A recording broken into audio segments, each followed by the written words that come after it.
नमस्कार दोस्तों, स्वागत है आपका थिंक ब्लिंक में। आज हम एक दिलचस्प विषय पर बात करेंगे, समुद्र मंथन और इसकी तुलना आधुनिक केमिकल इंजीनियरिंग से।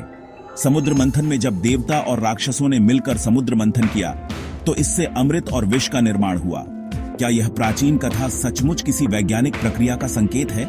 चलिए जानते हैं।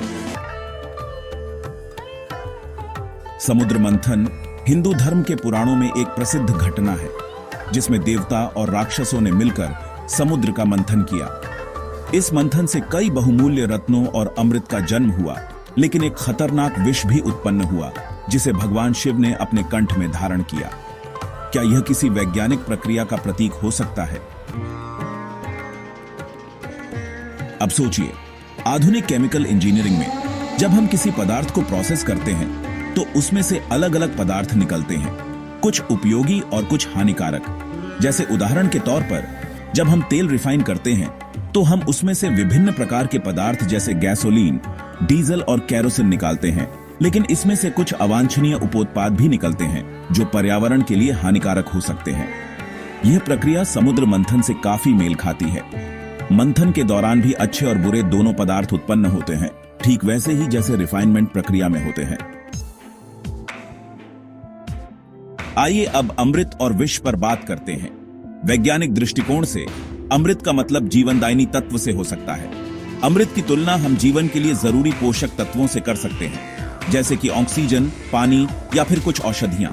वहीं विष की बात करें तो वह हानिकारक रसायनों या प्रदूषकों से जुड़ा हो सकता है। समुद्र मंथन से उत्पन्न विष को यदि हम वैज्ञानिक दृष्टिकोण से देखें तो यह प्रदूषण या रासायनिक कचरे की तरह है, जो जीवन के लिए खतरनाक होता है। समुद्र मंथन के माध्यम से हमें यह भी समझने को मिलता है कि यह कोई साधारण घटना नहीं थी। यह दर्शाता है कि कैसे प्राचीन समय में लोग विभिन्न रासायनिक और भौतिक प्रक्रियाओं को समझने लगे थे। मंथन से उत्पन्न अमृत और विष दो अलग अलग प्रकार के उत्पाद हैं, जिनके बारे में हम आज के समय में केमिकल रिएक्शन और रिफाइनमेंट प्रक्रियाओं के रूप में सोच सकते हैं। यहाँ तक कि समुद्र मंथन का दृश्य भी एक तरह से प्राकृतिक संसाधनों के निरंतर रिफाइनमेंट का प्रतीक हो सकता है। अगर हम इसे और गहरे से देखें तो समुद्र मंथन को हम पृथ्वी पर उपलब्ध प्राकृतिक संसाधनों की रिफाइनमेंट प्रक्रिया के रूप में भी देख सकते हैं। जैसे समुद्र मंथन से उत्पन्न रत्न, अमृत और विष हमें यह समझाते हैं कि प्रकृति के भीतर अच्छे और बुरे दोनों तत्व होते हैं।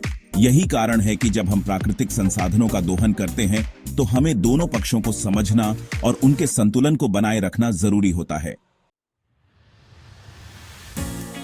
इस प्रकार समुद्र मंथन की पुरानी कथा को हम एक वैज्ञानिक दृष्टिकोण से भी देख सकते हैं, जो रासायनिक प्रक्रियाओं और प्राकृतिक संसाधनों के संश्लेषण को दर्शाती है।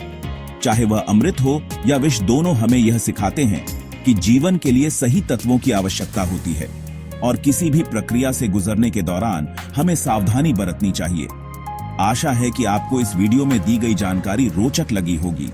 अगर आपको यह वीडियो अच्छा लगा हो तो लाइक और सब्सक्राइब जरूर करें और इसी तरह के दिलचस्प विज्ञान से जुड़े वीडियो देखने के लिए हमारे साथ बने रहें। धन्यवाद।